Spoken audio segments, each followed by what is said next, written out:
partageons un même objectif, un objectif de facilitation de l'accès aux archives de plus de 50 ans, que sur un plan pratique, le fait qu'il n'y ait pas de tampon de déclassification sur un document ne sera plus un obstacle à l'accès à ces archives, et qu'enfin, comme cela a été dit par un certain nombre d'entre vous, au-delà des aspects législatifs, il y a une dimension pratique d'accessibilité liée à la facilité avec laquelle on classe, on ordonne ces archives afin que les chercheurs, les historiens, le public puissent y accéder. Donc, ce que je veux vous dire pour commencer, c'est que nous partageons absolument ces deux objectifs qui consistent à avoir un système législatif qui permette cela et que concrètement, nous puissions mettre à disposition ces archives à tous ceux qui souhaitent les consulter.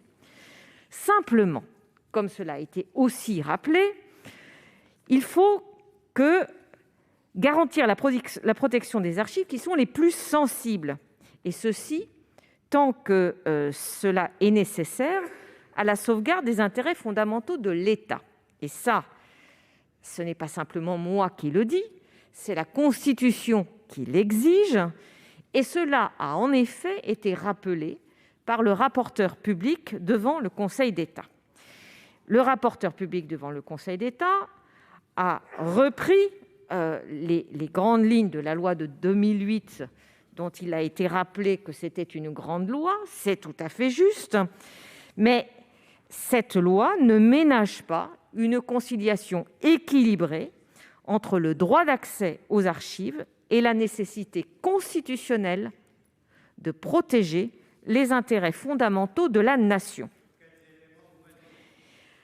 Car dans certains cas très particuliers, l'expiration de ce délai de 50 ans ne met pas fin à la sensibilité des documents et ne met pas fin à la nécessité de différer sa communication.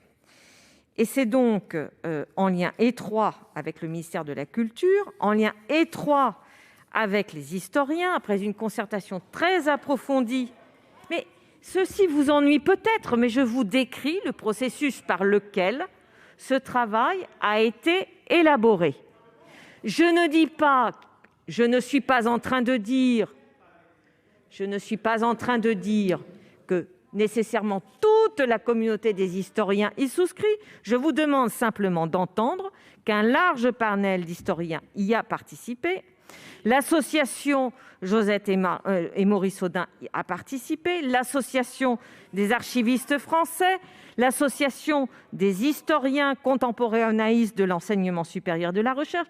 C'est comme ça, voilà. Cette concertation, elle a eu lieu. Je ne dis pas qu'il n'y a pas d'opinion dissidente dans cette communauté. Je dis que cette concertation, elle a eu lieu sérieusement, et elle a eu lieu sous l'égide du ministère de la Culture. Bien.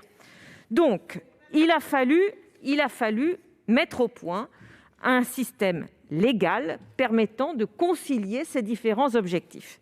Et c'est dans cette perspective que nous avons essayé d'identifier, en les circonscrivant au plus juste, 4 nouvelles catégories de documents pour lesquels il n'est pas possible de fixer par avance un délai au-delà duquel toute sensibilité aurait disparu.